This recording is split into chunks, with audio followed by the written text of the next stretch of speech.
Jadi spiritnya, kalau punya masalah apapun, jangan dilarutin terus. Gak usah diratapi, cepat move on. Berpikir lagi, rencanakan lagi. Tapi poin besarnya, janji Allah mengatakan, kalau Anda bisa move on, proporsional, maka yang dijanjikan oleh Allah, di situ Allah percepat datangnya ridha Allah Subhanahu wa taala. Kalau ridha Allah sudah datang, maka akan dua yang diberikan. Pertama kali, ketenangan di dalam jiwa, dan yang kedua, kemampuan untuk berikhtiar lebih baik mencapai apa yang diinginkan.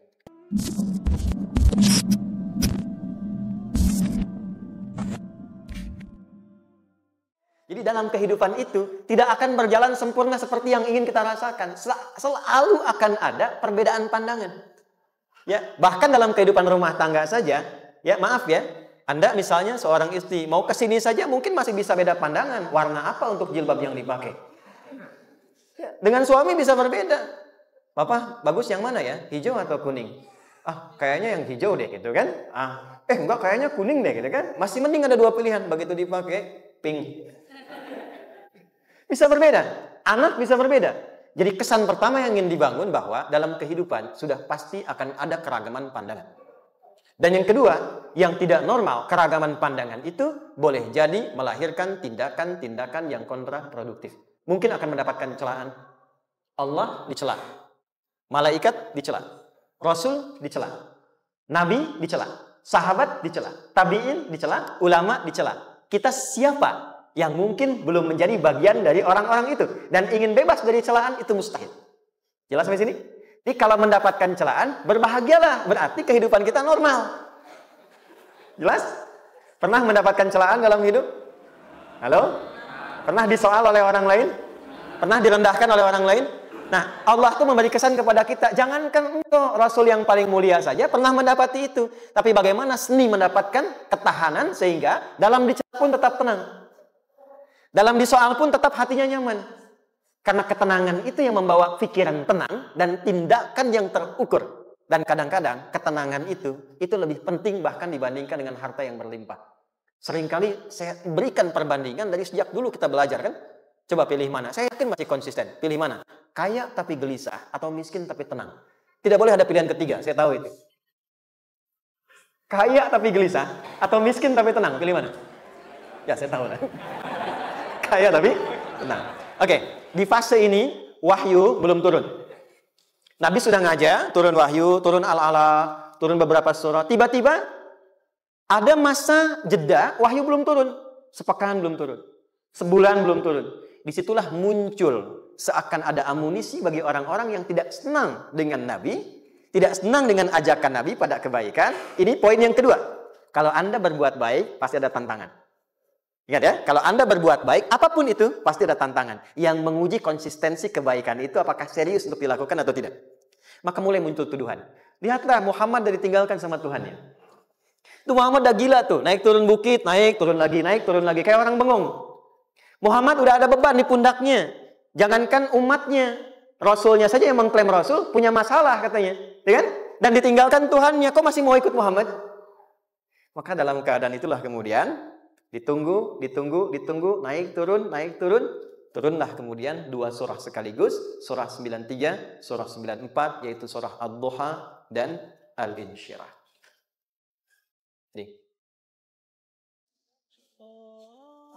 Oke. Ini materinya dahsyat ya, penting sekali, saking pentingnya ini cepat habis tuh. Sekali lagi. Jazakallah khair. Kelihatan ya. Baik, yuk pelan-pelan. Jadi turunnya surah Al-Duha dan surah Al-Insyirah, hikmahnya satu atau fungsinya satu, memberikan petunjuk bagaimana mengatasi satu persoalan sesulit apapun, tapi masih dapat menghadapinya dengan keadaan yang tenang. Satu, surah ini atau dua surah diturunkan untuk membimbing setiap hamba menuju kepada ketenangan hati. Dua, membangun kekuatan mental. Sehingga dalam situasi apapun, dia tetap kuat mengatasi berbagai persoalan kehidupan. Nanti terapannya banyak, di bisnis ada. Nanti saya turunkan contohnya. Kadang-kadang ikut tender, sudah bagus, sudah menang, tapi proyeknya diambil orang. Ada yang begitu? Nanti ada ayatnya, ada. Nanti kita turunkan. Udah siap-siap, kan pengen melamar, ternyata keduluan orang gitu kan. Udah siap-siap, pengen dapat ini, mau lulus, ternyata nilainya nggak seperti yang diharapkan. Muncul, selalu ada demikian. Nanti kompleksitasnya banyak. Tapi dua surah ini, kalau kita bisa kuasai artinya dengan baik, pahami dengan benar, maka akan ada sesuatu yang beda yang terasa dalam jiwa kita dan kesiapan mengatasi setiap persoalan dalam kehidupan. Yuk kita baca dulu ya, supaya dapat keberkahannya dari dua surah ini. Saya bacakan, Anda ikuti ya. A'udzu billahi minasy syaithanir rajim. Bismillahirrahmanirrahim. Wadduha wal-laili idza saja ma wadda'aka rabbuka wa ma qala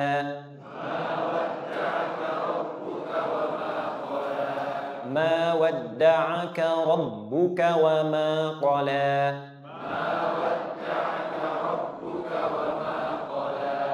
وللآخرة خير لك من الأولى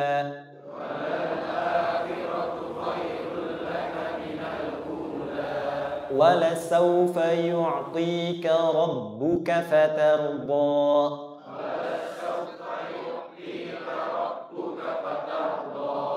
ألم يجدك يتيما فآوى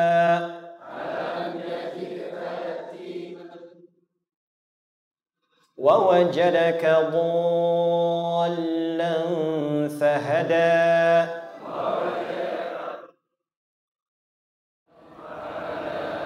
ووجدك عائلا فأغنى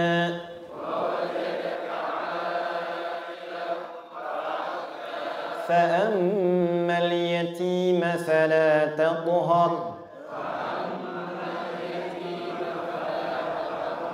وأما السائل فلا تنهر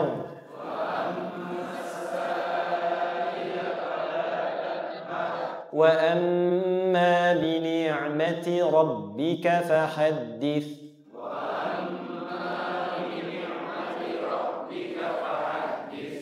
Satu surah dua, alhamdulillah.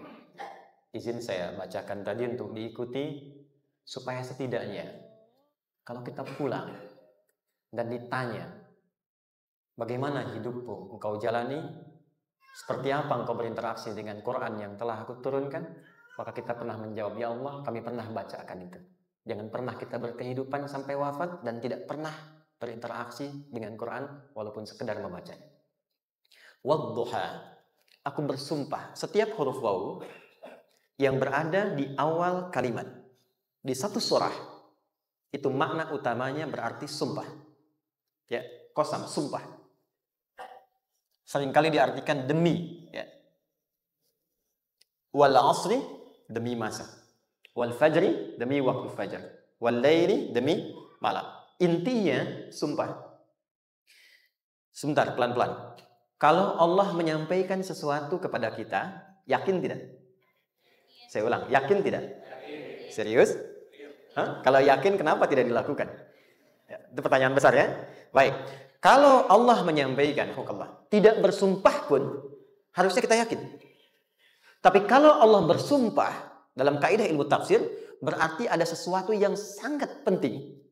Yang saking pentingnya, akan sangat dibutuhkan oleh setiap hamba, sehingga diminta setiap hamba itu fokus menyimak apa yang mau disampaikan. Bahkan saking pentingnya menyimak itu, Allah bersumpah. Jelas?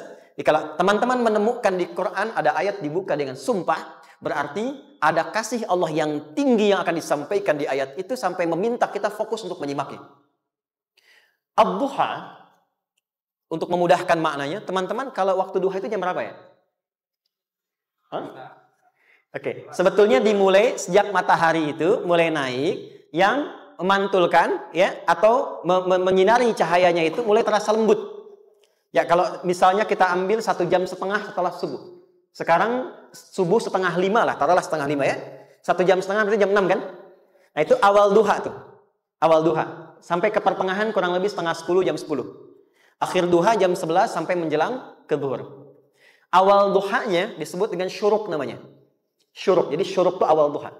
Kalau sudah jam 6 ada cahaya matahari ya, enak nggak ke tubuh kita itu? Nyaman nggak? Jam 8 enak nggak kalau berjemur ya? Jam 9 enak ya? Nah, ini kata kiasan dalam bahasa Arab. Kalau kita merasakan sesuatu yang enak, nyaman, memberikan manfaat yang banyak, itu orang Arab sering memberikan kiasan dengan waktu-waktu tertentu. Di antaranya duha. Jadi kalau kita menemukan kalimat duha, jangan langsung diartikan ke waktu duhanya. Boleh jadi yang diinginkan adalah makna di balik itu, yaitu semua kenikmatan dan kenyamanan yang didapatkan. Cara mengartikan ini, wadduha, aku bersumpah, kata Allah, ya Muhammad, demi semua kenikmatan yang kau rasakan dalam hidup, seperti engkau merasakan kenikmatan cahaya duha itu. Jelas? Wal-laili idza saja. Dan aku bersumpah, al-lail, lail itu apa? Malam. Baik, lail turunannya, layali jamaknya, lela, lili, lala, itu malam. Jadi kalau ada ibu leli, ibu malam-malam ya. Al-lail. Oke. Lail itu malam. Malam gelap nggak? Gelap. Tapi kalau gelapnya gulita, tidak ada cahayanya, gelap betul gitu. Gelap ya. Misalnya sedang kita dapati misalnya satu momentum padam lampu, padam semua, dan pas gerhana misalnya gelap sekali. Nah itu bahasa Arabnya disebut dengan saja namanya. Ya, saja. Wal-laili idza saja. Dan malam apabila telah gulita. Zaman Nabi kan nggak ada lampu. Ya, belum ada PLN. Ya, dan seterusnya. Jadi gelapnya betul-betul gelap. Saya mau tanya sebentar. Biasanya kalau situasi gelap itu mudah nggak menemukan benda tertentu? Melangkah mudah atau sulit? Tidak mudah untuk dilakukan kan? Dalam bahasa Arab, kalau kita ingin mengungkapkan satu kegamangan yang luar biasa, sampai kita merasakan gelap dan sulit melangkah. Bukan hanya karena nggak ada cahaya, mungkin karena ada pekerjaan tertentu yang menyulitkan, masalah tertentu yang menyulitkan, sehingga merasa seakan-akan kita tuh gelap. Makan nggak enak, melangkah susah. Pernah nggak merasakan situasi yang saking beratnya satu beban itu seakan-akan makan nggak mau, melangkahnya berat, ada vertigo, kadang-kadang pusing. Pernah merasakan itu? Itu bahasa Arabnya, wal-laili idza saja. Perhatikan kalimatnya, ya Muhammad sallallahu alaihi wasallam, aku bersumpah demi semua kebahagiaan dan kenikmatan yang engkau pernah raih seperti merasakan kenikmatan cahaya duha. Dan mungkin persoalan hidup yang pelik yang membuat engkau merasakan kesulitan seakan-akan merasa di suasana gelap yang gulita. Ma wadda'aka rabbuka wa maqala. Tanamkan dalam jiwamu yang paling dalam, aku tidak akan pernah meninggalkan. Ada suami pulang dari pekerjaan, mendapati istri sedang termenung dan mengalir air matanya. Tiba-tiba suaminya datang mengatakan, hangat sekali pada istrinya, di sampingnya, membelainya dan mengatakan, Ma, demi semua suka yang pernah kita lalui bersama, dan demi duka yang mengalirkan air matamu saat ini pun, tanamkan dalam hatimu yang paling dalam, Papa akan selalu bersama Mama dalam setiap situasi itu. Kira-kira para ibu merasakan itu bagaimana perasaannya? Masa sih? Tapi itu menarik loh. Menarik ya. Jadi kalau teman-teman ngaji surat Yusuf, di surat Yusuf itu laki-laki diilustrasikan dengan matahari. Perempuan diilustrasikan dengan rembulan. Ya. Inni ra'aitu ahada asyara kaukaba wasyamsa wal qamara ra'aituhum li sajidin. Ayah, aku melihat bulan dan matahari serta 11 gemintang sujud hormat kepadaku. Jadi matahari diartikan itu sebagai laki-laki. Suami, ayah. Kenapa disebut matahari? Diilustrasikannya, matahari itu kan menyengat dengan kuat. Kalau kita menjemur, mengeringkan pakaian, melindungi. Tipikal suami itu melindungi. Ada yang ganggu istri, sengat dengan kuat. Ada air mata yang mengalir, hey, keringkan itu sehingga tidak larut air mata mengalir di pipinya. Itu matahari. Sebaliknya rembulan. Rembulan itu kan enak dipandang, bukan bulannya ya. Bukan bulannya. Kalau bulannya kan desainnya nggak sempurna, baik terlihat. Tapi cahaya rembulannya tampil dengan indah, tampil dengan baik, enak dipandang, menenangkan dan tidak tertukar. Jangan sampai ada istri jadi matahari, suami jadi rembulan. Jelas ya? Dengan kekuatan bulan aku menghukummu, ya kan itu. Oke. Tahan sampai sini, tahan. Lihat baik-baik. Saya berhenti sampai sini dulu. Kalau di Quran ada ayat menyebutkan, tidak spesifik orang yang disebutkan. Dan kapan kejadiannya? Maka peristiwa itu akan terjadi dan dialami oleh kemungkinan generasi berbeda di setiap masa dengan tokoh berbeda tapi perasaan yang serupa. Sebaliknya, kalau disebutkan namanya, jelas identitasnya, kapan kejadiannya, maka peristiwa itu hanya akan menimpa orang tersebut dan tidak akan dialami lagi orang lain setelahnya. Saya tanya dulu yang akhwat, yang perempuan. Kenal Maryam? Kenal, bagus. Kenal di mana? Maryam anaknya Imran, mengandung, melahirkan Isa alaihissalam, Yesus, Mesias, tanpa disentuh laki-laki manapun. Dan di Quran identitasnya disebutkan langsung, Maryam binti Imran, wa Maryam ibnata Imran. Ini menunjukkan kesan bahwa yang mengandung dan melahirkan tanpa disentuh laki-laki manapun, itu hanya Maryam anaknya Imran. Ingat ya, mengandung, melahirkan tanpa disentuh laki-laki manapun. Bukan mengandung, melahirkan tanpa suami, kalau itu banyak dia. Ya, mengandung, melahirkan tanpa disentuh laki-laki manapun. Hanya Maryam binti Imran. Tapi kalau nggak disebutkan siapa orangnya, kapan kejadiannya, tidak detail disebutkan, ini artinya situasi itu akan dialami kembali oleh orang di masa depan dengan generasi yang berbeda, tapi substansi yang sama. Pertanyaannya, pernahkah kita mengalami situasi yang sulit sampai seakan merasa gelap? Nah, baik, maka adab yang pertama, jika mengalami situasi seberat apapun dalam berkehidupan, maka dekati Allah Subhanahu wa Ta'ala. Ini awalnya, dekati Allah. Apalagi kalau ada yang mengatakan ini nggak mungkin, ini nggak akan terjadi, ini nggak bisa. Kalau sudah ada tanda seperti itu tanda langsung dari Allah, supaya Anda diminta langsung mendekat kepada Allah dan tinggalkan semua makhluk. Karena Allah hanya akan mengabulkan langsung kepada Anda tanpa perantara siapapun. Itu yang terjadi pada Nabi Zakaria. Ini nggak mungkin, ini mustahil. Maka beliau langsung memohon kepada Allah dan langsung menyebutkan, ya Allah, saya minta darimu saja, tidak dari yang lain. Maka dikabulkan seketika. Jadi yang pertama, jika punya kesulitan sebesar apapun, seberat apapun, cepat dekati Allah. Maka di situ akan dijawab langsung oleh Allah, ma wadda'aka rabbuka wa ma qala. Hambaku, sepanjang engkau mendekat kepadaku, maka yakinkan dalam dirimu, situasi apapun yang kau rasakan, aku tidak akan pernah meninggalkanmu. Sudah? Satu? Paham sampai sini? Oke. Pelan-pelan ya. Saya belum bicara caranya. Saya baru bicara di awal motivasinya. Dekati Allah dulu, nanti caranya didetilkan di surah Al-Insyirah. Teruskan. Ma wadda'aka rabbuka wa ma qala. Walal akhiratu khairul laka minal. Perhatikan. Hei, seberat-berat bebanmu saat ini, ingat, satu saat akan tuntas. Dan ini pun ujian. Kalau sudah meninggal, gak ada ujian lagi. Dan nanti, kehidupan yang sekarang, apapun yang kau pertentangkan, perdebatkan, perselisihkan, itu semua akan ditinggalkan. Jadi ternyata Allah mengungkap hakikat kehidupan dunia. Apapun yang diperselisihkan, tuh unik ya. Orang berselisih pada yang akan ditinggalkan. Aneh nggak? Ada orang berebut makanan, kan? Rebutan sampai berkelahi dan sebagainya. Pada akhirnya, makanan yang diperebutkan itu pun akan ditinggalkan. Yang ini meninggal, itu meninggal. Jadi memperebutkan sesuatu yang pada akhirnya akan berakhir. Kata Allah, Allah sampaikan, jika Anda mengalami situasi, sesuatu yang mungkin membuat berat, tanamkan pada jiwa kita. Hei, yang aku kejar-kejar ini, boleh jadi aku akan tinggalkan juga. Kenapa aku harus menangisi dan larut pada sesuatu yang tidak abadi? Maka Allah hibur kita dengan mengatakan, kamu tenangkan diri dulu. Semua yang kamu pikirkan sampai membuat kamu berat begini, pada akhirnya kamu tinggalkan. Dan yang abadi itu akhirat. Walal akhiratu khairul laka minal. Dua, pelan-pelan sikapi setiap masalah dengan proporsional. Jangan terlalu larut dalam sesuatu. Dapat job satu, pengen, udah siap, kontraknya besar, tiba-tiba hilang. Dipikirin, Anda mikirkan itu pun gak akan balik. Proporsional aja dulu. Ya, nanti caranya akan turun nanti di Al-Insyirah. Tenangkan diri dulu. Prasangka baik kepada Allah Subhanahu wa Ta'ala. Boleh jadi apa yang Allah ingin berikan sebagai pendahuluan sekarang belum sampai kepada kita karena Allah menyiapkan yang lebih baik di balik itu. Kita belum tahu ada apa di balik itu sehingga kita tidak dapatkan itu. Sehingga kemudian Allah katakan walal akhiratu khairul laka minal ula. Teruskan wala saufa yu'tika rabbuka. Pelan-pelan, orang yang punya sikap seperti ini itu cenderung lebih dekat mendapatkan ridha Allah dibandingkan dengan orang-orang yang larut dalam kesulitan. Orang yang move on dengan setiap persoalan dalam kehidupan, cepat berpikir secara proporsional, tidak menggantungkan hidupnya pada persoalan tertentu sehingga membuat dia menjadi beban, itu lebih mendekatkan dirinya kepada ridha Allah dibandingkan dengan orang yang meratapi persoalan hidup. Ya.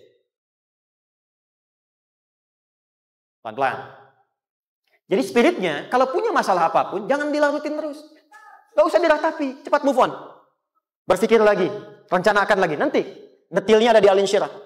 Tapi poin besarnya, janji Allah mengatakan, kalau Anda bisa move on, proporsional, maka yang dijanjikan oleh Allah, di situ Allah percepat datangnya ridha Allah Subhanahu wa taala. Kalau ridha Allah sudah datang, maka akan dua yang diberikan. Pertama kali, ketenangan di dalam jiwa, dan yang kedua, kemampuan untuk berikhtiar lebih baik mencapai apa yang diinginkan. Satu,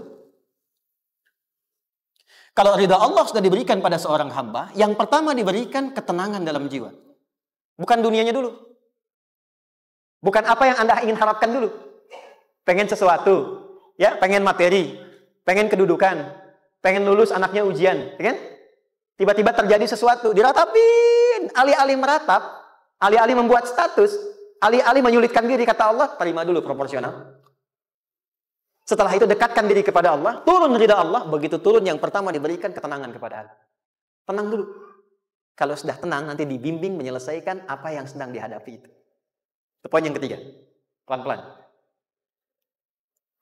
4. Kita masuk ke detail sekarang. Perhatikan baik-baik. Ini yang paling menarik. Alam yajidka yatiman fa'ala. Muhammad SAW, bukankah dulu engkau yatim? Punya banyak masalah? Aku selesaikan juga. Ayahmu meninggal sebelum lahir, ada ibu. Ibu meninggal, ada kakek. Kakek meninggal, ada paman. Ya kan?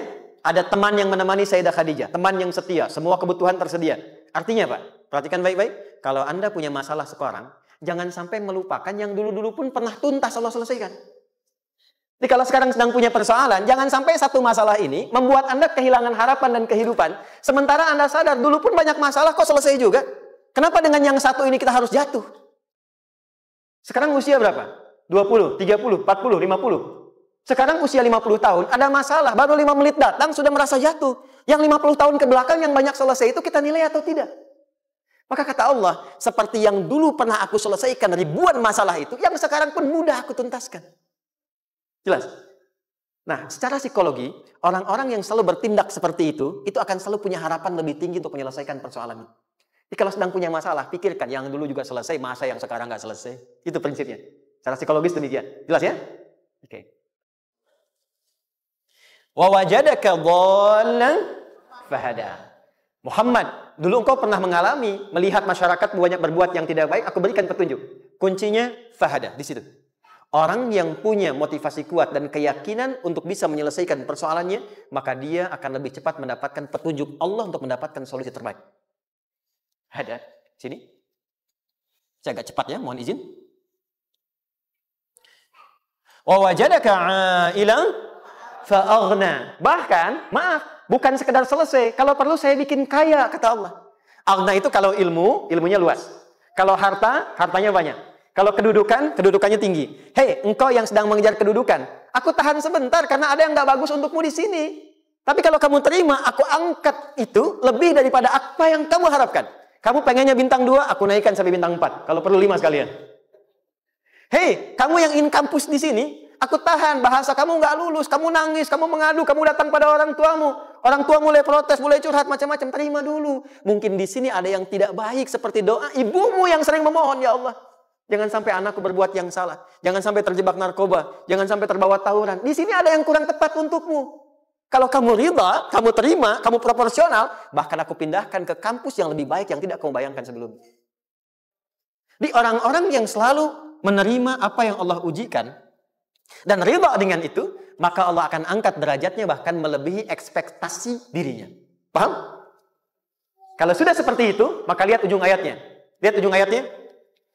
Fa'ammal yatima fala taqhar. Maka jangan pelit berbagi kepada orang lain. Share. Kalau sudah sukses, share. Berbagi. Bukan hanya materi. Bagi ilmunya. Ya. Bagi kebahagiaannya. Wa ammas sa'ila fala tanhar. Jangan sampai nunggu orang minta. Kalau lihat ada kawan yang butuh, sekarang Anda sukses.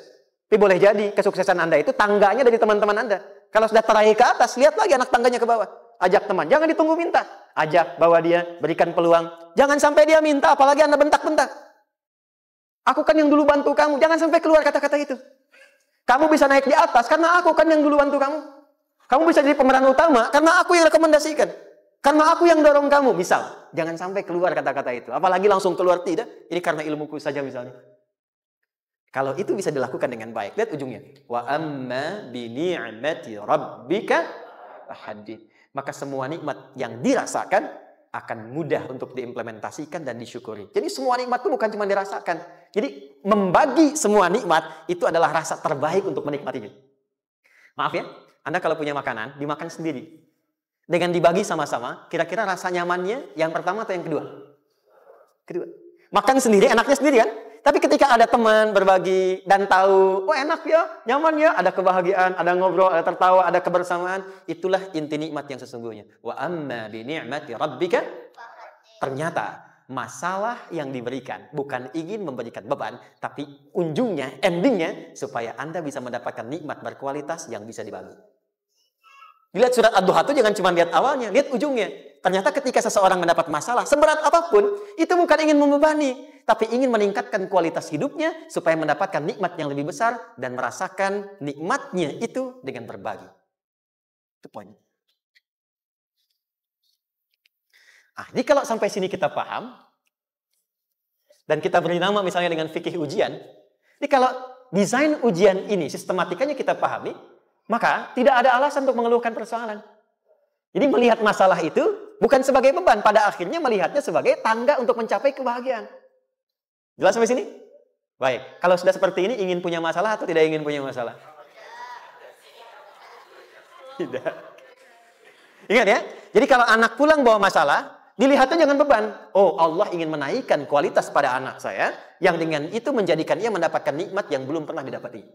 Kalau rumah tangga sedang ada masalah, jangan banyak diperseterukan. Tapi direnungkan sejenak, oh Allah ingin meningkatkan kualitas rumah tangga ini, sehingga kita bisa mendapatkan nikmat yang tidak pernah didapati sebelumnya. Makanya nikmat berumah tangga itu yang terbesar, selalu bertambah ketika menyelesaikan masalah. Silakan cek. Kalau sedang ada masalah, berseteru kan? Tapi setelah selesai, kan jadi lebih nikmat ya? Ya? Lebih senang lagi, lebih cair lagi, lebih bahagia lagi, lebih mendukung lagi. Ternyata ada nilai-nilai kebaikan yang tersimpan yang belum disadari sepenuhnya. Pertanyaannya, kadang-kadang mudah diucapkan, tapi tidak mudah mempraktekkan. Bagaimana itu semua bisa ditempuh dengan baik, sehingga ketika mengalaminya, kita bisa tenang menghadapinya. Maka turunlah surah Al-Insyirah. Saya cepat.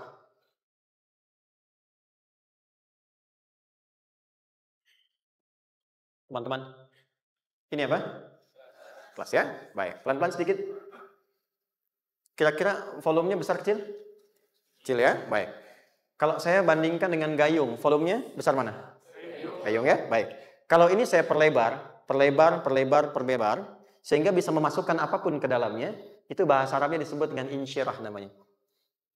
Jelas? Meluaskan sesuatu sehingga terlihat lapang, sehingga memudahkan setiap hal masuk ke dalamnya. Itu insyirah namanya.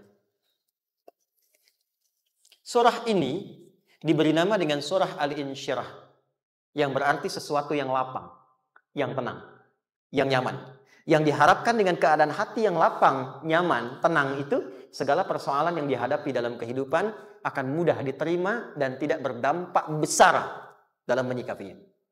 Maka bagaimana kemudian Allah memberikan turunan-turunan petunjuk supaya apa yang diharapkan ini bisa tercapai?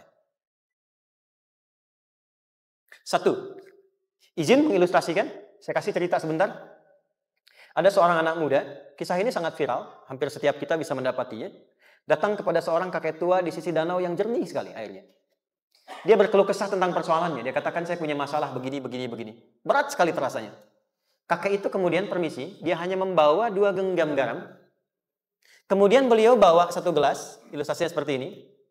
Dimasukkanlah kemudian garam itu ke gelas itu. Lalu diambil 1 gelas air yang jernih tadi, dengan garam segenggam. Kata beliau, minum. Pemuda itu mengatakan, wah asin, minum aja dulu. Lalu ketika diminum, langsung ditumpahkan. Dia muntahkan asin katanya. Lalu setelah itu kakek yang tadi melepaskan segenggam sisanya, dilempar ke danau tadi yang luas. Lalu diambil lagi dengan gelas yang sama. Sekarang minum. Bagaimana rasanya? Segar, enak, nyaman. Itulah hatimu. Kalau hatimu sempit sesempit gelas ini, maka masalah sekecil apapun akan selalu menghadirkan kesulitan seperti engkau menelan garam tadi. Tapi kalau hatimu luas, sebesar apapun masalah, tidak akan pernah berdampak pada dirimu kecuali engkau mampu menyusun rencana untuk mengatasinya. Kelapangan hati yang membuat diri kita mampu menerima persoalan apapun, itu yang disebut dengan insyirah. Ya, paham ya? Oke, balik sini. Perhatikan baik-baik. Satu, saya agak cepat. Ini ditafsir langsung turun Al-Insyirah. Yang pertama, alam nashrah laka sadrak wa wada'na anka wizrak alladhi anqadha dhahrak. Tahan sampai sini dulu, 3 ayat. Saya mulai dari ayat kedua dan ketiga. Perhatikan baik-baik. Wa wada'na anka wizrak alladhi anqadha dhahrak. Artinya apa? Artinya satu beban yang diletakkan di pundak yang berpengaruh kepada semua bagian tubuh. Kita pernah melakukan atau melihat yang angkat beban ya? Beban kan semakin berat diangkat, semakin terasa ke bagian-bagian tubuh ya, ke semuanya. Nah, itu namanya wizrak alladzi anqadha dhahrak. Beban yang dipikul yang berat sekali sampai semua merasa. Makanya jadi satu ungkapan dengan mengatakan dia sedang memikul beban yang sangat berat. Sampai kepalanya pusing, tidur nggak nyaman, miring kanan, miring kiri. Itu namanya ya alladzi anqadha dhahrak. Satu. Saya percepat, akan ada satu masa dalam hidup setiap hamba merasakan satu persoalan yang seakan-akan beban berat yang dipikul sampai merasa kesulitan dari ujung kepala sampai ujung kaki. Siapapun itu.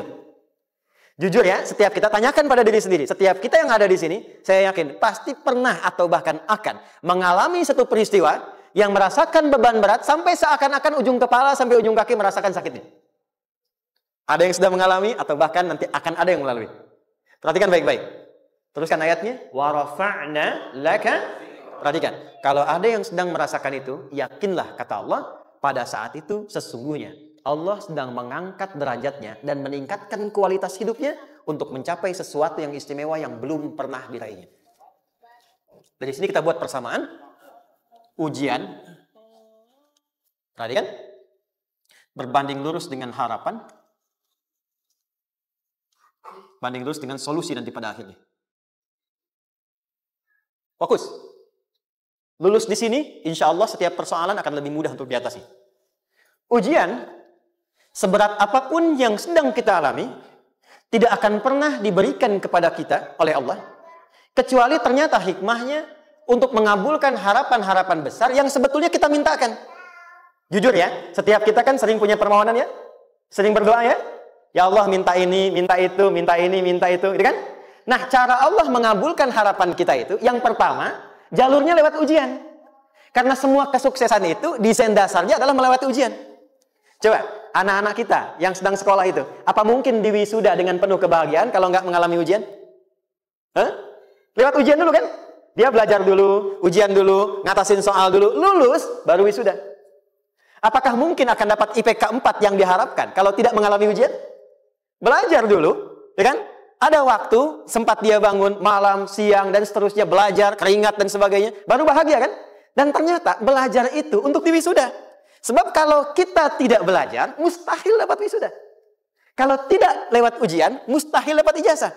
Karena ternyata harapan itu, hukum dasarnya dalam berkehidupan, bisa diraih dengan melewati ujian. Ini poinnya. Jadi mohon, kalau sedang mengalami sebuah peristiwa, dan kita harus menghadapi itu, coba renungkan. Sebetulnya pernah berdoa apa sampai kita mengalami itu, sehingga dengan jalan itulah sebetulnya Allah ingin mengabulkan harapan yang dulu pernah kita mintakan. Jelas? Oke, satu.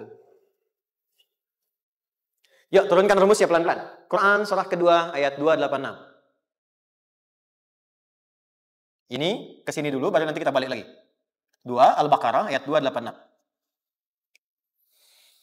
La yukallifullahu nafsan illa usaha. Tahan sampai sini. Lihat baik-baik. Hukum yang pertama. Hukum pertama. Allah tidak mungkin menguji seorang hamba di luar batas kemampuannya. Jadi kaidah yang pertama tadi, kalau kita sedang diuji, sebetulnya ada harapan dan doa yang pernah kita mohonkan dan Allah ingin mengabulkan itu, jalan pertama adalah ujian. Tapi adilnya Allah tidak akan pernah kita diuji kecuali sesuai dengan kemampuan kita. Jadi kalau nggak mampu, nggak mungkin diberikan ujian. Ingat ya, kalau tidak mampu, tidak mungkin diberikan ujian. Artinya harapan yang kita mohonkan pun akan sesuai dengan kemampuan kita. Jadi kalau kita minta sesuatu nggak mungkin bisa menggunakannya, nggak akan dikasih. Nah, balik ke sini untuk memberikan ketenangan kepada hati kita. Kalau sedang menerima persoalan, setelah kita mengatakan, oh ini mungkin ada harapan yang ingin saya dapatkan, jalannya lewat sini. Untuk memberikan ketenangan kepada hati, begitu persoalannya tiba, langsung katakan pada diri kita, saya pasti bisa menjalaninya. Mustahil saya diuji kalau nggak mampu menjalaninya. Itu bahasa singkatnya. Ingat ya? Kalau ingin mudah menyelesaikan persoalan, kata Quran, setiap ada ujian, langsung katakan pada hati kita, insya Allah bisa. Nggak mungkin saya diuji kalau saya nggak sanggup.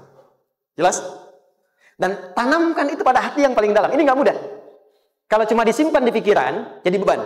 Tapi kalau Anda tanamkan dalam hati, seberat apapun masalahnya, pasti saya sanggup. Pasti saya bisa. Pernah lihat dulu ada acara 90-an Benteng Hattori? Oke? Benteng Takeshi ya? Takeshi ya, gitu kan? Artinya kan bisa jawab ya. Tahu Ninja Hattori mendaki gunung, lewati lembah, ya tahu ya. Son Goku, Son Gohan, apa? Saya tahu itu. Son Goku, Kamehameha, Piccolo itu. Yang nulisnya Suzuki Watanabe, saya tahu itu. Benteng Hattori, balik lagi ya. Benteng Takeshi ya. Puncaknya kan main pakai itu kan? Pakai tank ya dan sebagainya. Tapi pernah ingat gak? Pernah ingat gak satu episodenya itu? Begitu akan bertarung, kan selalu ada motivator di sampingnya itu mengatakan, ayo, kamu bisa, gitu kan? Dia nggak ngaji Quran tuh. Kita punya ayatnya. Pernah nggak? Buka lagi ya dulu ya. Oke. Korea, kenapa bisa nyusul Jepang? Salah satunya, waktu Jepang itu maju, setiap di Korea itu ditanamkan dari mulai anak-anak TK-nya. Kita harus daripada Jepang, harus lebih daripada Jepang. Sejak anak-anaknya TK. Sejak anak-anaknya TK. Itu ditanamkan betul. Kita bisa, kita dari TK. Sehingga ketika di sana bikin Honda, sini Hyundai. Hyundai kan dibacanya Hyundai. Kan? Sana Honda, sini Hyundai gitu. Di apapun yang dibuat Jepang, Korea harus lebih unggul. Itu ditanamkan dari awal. Bisa. Kita itu sekarang punya ayatnya. Jadi kalau sedang punya masalah seberat apapun, katakan pada diri kita, insya Allah bisa. Gak mungkin diuji kalau nggak sanggup. Bisa insya Allah. Bisa. Kenapa mah? Bisa.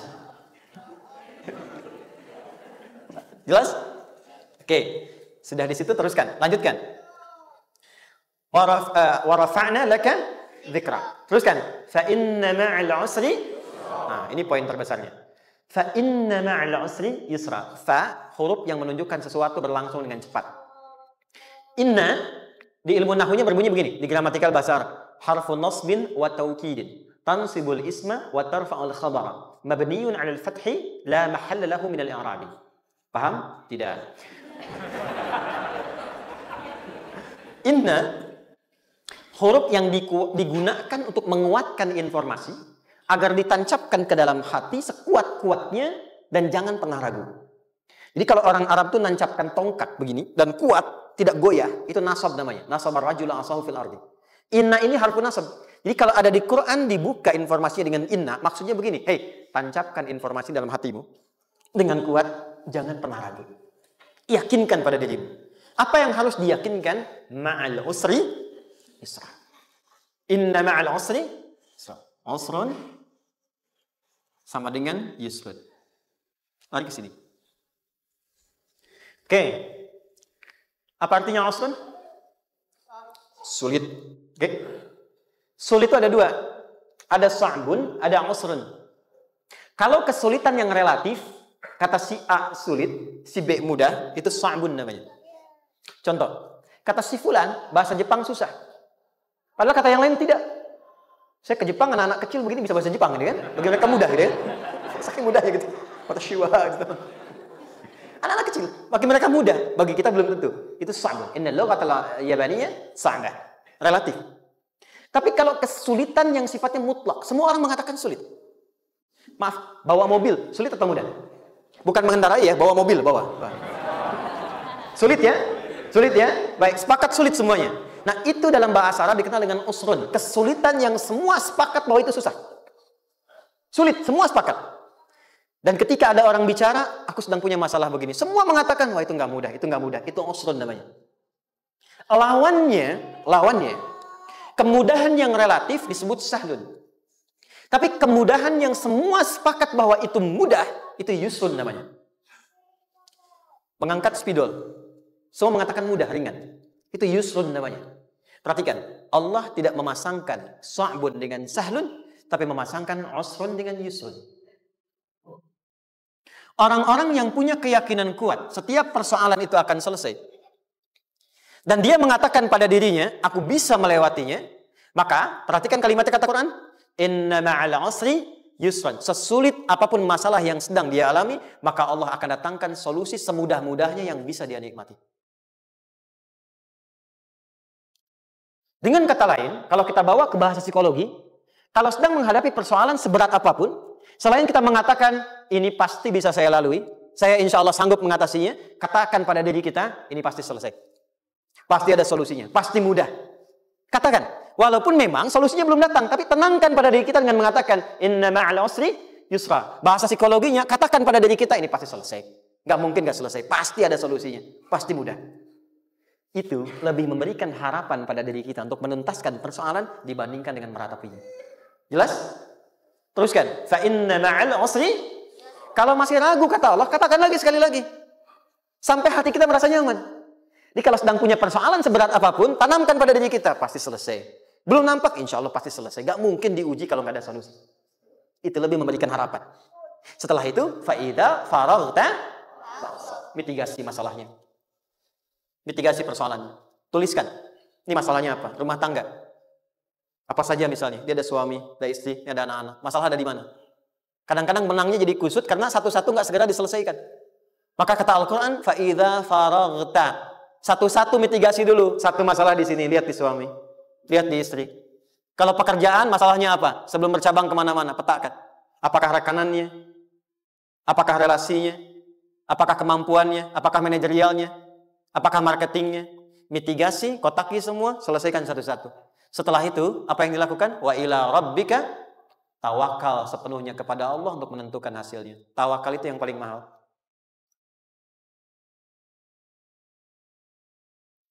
Anda kalau nggak punya kepasrahan, stres. Karena selalu memikirkan apa yang mau dikerjakan dan selalu orientasi pada hasil. Kita punya tawakal. Kalau kita mampu menyerahkan sesuatu, gini. Di sini ada orang yang paling jago misalnya main basket. Ada pertandingan basket. Begitu dibuka, udah tim musyawarah serahkan aja pada si fulan. Kan? Dia yang paling jago dia. Bukankah dengan menyerahkan itu bukan hanya kita berikan sebuah tugas, kan? Tapi dengan itu ada kelapangan tersendiri kan? Yakinlah sukses, dia paling hebat. Pernah ada perasaan gitu? Sekarang, siapa yang paling mampu menguasai? Siapa yang paling hebat menyelesaikan segala hal? Siapa yang punya segalanya? Bukankah Allah? Orang-orang yang punya tingkat tawakal yang tinggi, maka satu, dia akan lebih stabil keadaan mentalnya dan tidak akan pernah gelisah dengan kekecewaan. Gak ada kecewa. Karena tawakal itu, kalau sudah kepasrahan, pasti menerima hasil. Kalau sudah tawakal, terserah Allah tetapkan apa saja.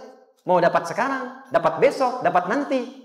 Puncak yang paling tinggi, tugasmu hanya berikhtiar semampu yang bisa dilakukan. Selanjutnya, biarkan Allah menetapkan apa yang menjadi bagian dari maslahat kehidupan kita. Saya tutup. Cara Allah menjawab harapan kita ada 3. 1. Memberi langsung apa yang kita mintakan. 2. Menunda itu sampai kita siap menerimanya. 3. Mengganti apa yang kita inginkan dengan apa yang kita butuhkan. Saya ulang ya. 1. Memberi langsung apa yang kita mohonkan. Misal, ya Allah saya ingin A misalnya. Anak saya pengen ke ITB. Tapi nggak mungkin tiba-tiba langsung masuk ITB kan? Pasti lewat ini dulu kan? Ada ujian dulu. Ikut tes. Dan seterusnya diterima. Sesuai. 2. Kadang menunda sesuatu. Sampai dia sanggup menjalaninya. Anda punya anak usia 5 tahun. Pengen diberikan motor. Anda mampu untuk memberi motor. Dikasih nggak? Tidak. Sampai dia sanggup mengendarai motor, baru Anda berikan. Terkadang ada yang kita minta sekarang, tidak didapati sekarang. Tapi ternyata tahun depan kita dapat. Kita harus sadar bahwa anugerah yang kita dapatkan tahun depan itu sebetulnya adalah hasil doa kita di tahun ini. Pernah dengar nggak kisah viral? Nabi itu berdoa, baru dikabulkan setahun setengah. Setahun 6 bulan. Padahal itu Nabi loh. Kiblat pertama kita kemana? Palestina kan? Baitul Maqdis kan? Nabi berdoa, mohon terus nengok ke langit. Al-Baqarah 144, minta. Jawabannya turun setelah setahun setengah. Setahun 6 bulan. Ada yang mengatakan di tafsir setahun 8 bulan. Baru dikabulkan setelah setahun setengah. Padahal kurang soleh apa Nabi? Nabinya siap, mungkin umatnya yang belum siap. Nabinya siap, tapi ada tantangan di masyarakat yang tidak mudah, yang mungkin bisa meruntuhkan dakwah. Baru dikabulkan setahun setengah. Ketika semua umatnya sudah bisa siap menerima itu. Boleh jadi apa yang diminta orang tua sekarang terkabulnya mungkin belasan puluhan tahun pada anaknya yang nomor sekian. Tahu Imam Syafi'i? Imam Syafi'i itu kan nama aslinya Muhammad. Bapaknya Idris. Kakek yang ke atas, yang ketiga namanya Syafi'i. Kenapa disebut Imam Syafi'i? Dinisbatkan pada kakek yang ke atasnya. Ternyata kakeknya ini seorang ulama besar, saleh, memohon kepada Allah. Setiap di keturunannya ada yang bisa menggantikan lebih soleh, lebih baik lagi. Ternyata yang didapatkan bukan dari anaknya, tapi generasi keturunan yang kesekian. Anda belum sekarang bisa hafal Quran. Misalnya, Anda bermohon, berdoa, boleh jadi yang hafal. Mungkin bukan di anak, bisa di cucu. Bisa di bagian keluarga yang lain. Maka, terkadang tawakal itu tidak hanya memberikan hasil yang cepat, tapi memberikan keindahan yang terasa tertunda, tapi melengkapi kebahagiaan yang dirasakan. Penutupnya, boleh jadi minta ke ITB, diterimanya di Unpad. Minta motor, dapatnya mobil. Kalau itu senang, luar biasa. Minta mobil, dapatnya motor, gitu kan? Ternyata kadang-kadang di sini yang terakhir, saya tutup, Allah mengabulkan apa yang kita butuhkan, bukan apa yang kita inginkan. Anak Anda sakit, dibawa ke dokter. Kata dokter, jangan dulu makan jeruk. Maka Anda pulang, dia minta jeruk. Anda berikan apel. Saya nggak mau apel, Mas. Saya pengennya jeruk. Nggak apa-apa, nah. Ini apel rasa jeruk, misalnya kan? Anda berikan. Ternyata apa? Bukan ingin menyakiti dan tidak mengabulkan keinginan anak, tapi lebih memberikan apa yang dia butuh. Kadang-kadang maaf ya, teman-teman mintanya proyek A, udah capek, di situ nggak dapat, dapatnya di yang lain. Teman-teman, itu Allah berikan sebetulnya hasil ikhtiar Anda yang sebelumnya. Cuma dikasih yang lebih baik yang tidak Anda pernah bayangkan masalah. Assalamualaikum warahmatullahi wabarakatuh. Saudaraku yang tercinta, Alhamdulillah kita telah mendengarkan ceramah yang sangat penuh dengan hikmah dan pencerahan dari Ustadz Adi Hidayat. Semoga apa yang telah disampaikan oleh Ustadz memberi kita banyak pelajaran yang bermanfaat untuk hidup kita sehari-hari. Saya yakin setiap kata yang beliau sampaikan tidak hanya sebagai sebuah nasihat, tetapi juga sebagai petunjuk hidup bagi kita semua. Dalam ceramah kali ini, Ustadz mengingatkan kita bahwa kehidupan ini pasti penuh dengan ujian dan masalah. Setiap orang, tak peduli siapa dia, pasti akan menghadapi persoalan-persoalan hidup. Namun yang membedakan kita adalah cara kita menyikapi masalah tersebut. Masalah hidup tidak akan pernah bisa dihindari, tetapi cara kita menghadapinya akan menentukan kualitas hidup kita. Salah satu poin penting yang Ustadz sampaikan adalah bahwa kita tidak boleh larut dalam masalah. Jika kita terlarut dalam kesulitan dan terus meratapi masalah, kita justru akan memperburuk keadaan. Sebaliknya, move on dari masalah adalah kunci untuk mendapatkan ketenangan dan kedamaian dalam hidup. Allah berjanji bahwa jika kita bisa menghadapi masalah dengan sikap yang proporsional, tidak terlarut dalam kesedihan atau penyesalan, maka Allah akan mempercepat datangnya ridhonya. Ketika ridho Allah datang, kita akan diberi ketenangan hati dan kemampuan untuk berikhtiar lebih baik dalam menyelesaikan masalah yang ada. Allah juga memberi kita kemampuan untuk berusaha dengan lebih bijaksana, sehingga kita bisa menemukan solusi terbaik. Namun, ketenangan hati adalah hal yang lebih penting daripada segala harta atau materi. Banyak orang yang kaya, tetapi hidupnya penuh dengan kecemasan dan kegelisahan. Sebaliknya, orang yang hidup dalam kesederhanaan tetapi memiliki ketenangan hati akan merasakan kebahagiaan yang luar biasa. Ustadz juga mengingatkan kita bahwa hidup ini tidak akan pernah sempurna sesuai dengan keinginan kita. Selalu akan ada perbedaan pandangan, bahkan dalam hal-hal yang kecil, seperti dalam kehidupan rumah tangga, pekerjaan, atau hubungan sosial lainnya. Perbedaan pendapat adalah hal yang normal dan tidak bisa dihindari. Yang paling penting adalah bagaimana kita bisa mengelola perbedaan itu dengan sikap yang baik dan bijaksana. Seperti yang Ustadz sampaikan, kita tidak perlu merasa khawatir atau bingung menghadapi perbedaan tersebut. Allah mengajarkan kita untuk selalu menerima keragaman pandangan dengan hati yang lapang. Tidak ada kehidupan yang bebas dari celaan. Bahkan Rasulullah SAW sendiri pun pernah dicela oleh orang-orang yang tidak suka dengan dakwah beliau. Namun, meskipun dicela, Rasul tetap tenang dan tidak terpengaruh. Hal ini menunjukkan kepada kita bahwa celaan itu bagian dari kehidupan, dan yang terpenting adalah bagaimana kita tetap tenang dan tenang dalam menghadapinya. Ustadz juga menyampaikan bahwa kita harus siap menerima ujian dengan lapang dada. Allah akan memberikan ujian sesuai dengan kemampuan kita, dan Allah tidak mungkin menguji kita dengan sesuatu yang kita tidak mampu hadapi. Ketika kita menghadapi ujian, kita harus percaya bahwa setiap ujian adalah jalan untuk mendapatkan kebahagiaan yang lebih besar. Seperti yang diajarkan dalam surah Al-Duha dan surah Al-Insyirah, Allah menurunkan kedua surah ini untuk memberikan petunjuk Bagaimana kita bisa menghadapi masalah dengan tenang dan hati yang lapang? Ketika kita mampu menyikapi ujian dengan sabar, Allah akan memberi kita solusi yang lebih baik, bahkan lebih dari apa yang kita harapkan. Tawakal kepada Allah adalah langkah terakhir yang sangat penting setelah kita berusaha semaksimal mungkin. Tawakal bukan berarti kita hanya pasrah tanpa berusaha, tetapi menyerahkan hasilnya kepada Allah setelah berikhtiar. Dengan tawakal, kita merasa tenang karena kita yakin bahwa apa yang terjadi adalah yang terbaik untuk kita. Allah akan memberi yang terbaik untuk hamba-Nya yang berusaha dan bertawakal kepadanya. Pentingnya ketenangan hati. Ustadz mengajak kita untuk selalu menjaga ketenangan hati, terutama dalam menghadapi masalah besar. Ketika kita menghadapi kesulitan, seringkali kita merasa kehilangan harapan. Tetapi, seperti yang Ustadz katakan, jangan pernah larut dalam kesedihan. Ketika kita tetap tenang, kita bisa berpikir lebih jernih, dan dengan itu, kita bisa menemukan solusi dari masalah yang ada.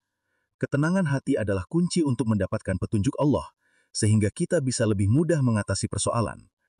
Persepsi positif terhadap masalah. Ketika kita dihadapkan pada masalah, Ustadz mengingatkan kita untuk selalu berpikir positif dan tidak terlarut dalam kesulitan. Setiap ujian adalah cara Allah untuk menguji kesabaran kita dan memberi kita pelajaran yang berharga. Ketika kita bisa menerima ujian dengan sabar dan ikhlas, Allah akan memberikan solusi yang lebih baik dari apa yang kita harapkan. Oleh karena itu, tidak ada alasan untuk meratapi masalah yang datang, karena Allah pasti akan memberikan jalan keluar yang lebih baik.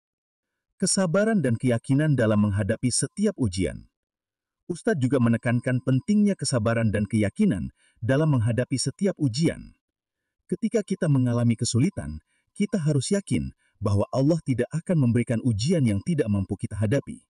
Yakinlah bahwa setiap masalah pasti ada solusinya. Dengan keyakinan ini, kita akan lebih cepat bangkit dan menemukan jalan keluar yang lebih baik. Jika video ini memberikan manfaat bagi Anda, jangan lupa untuk memberikan like pada video ini, share kepada teman-teman, keluarga, atau siapa saja yang membutuhkan inspirasi dari ceramah ini. Dan tentunya, jangan lupa untuk subscribe channel ini, agar kita bisa terus berbagi ilmu dan kebaikan bersama. Setiap dukungan dari Anda sangat berarti untuk kami dalam menyebarkan dakwah yang penuh dengan manfaat.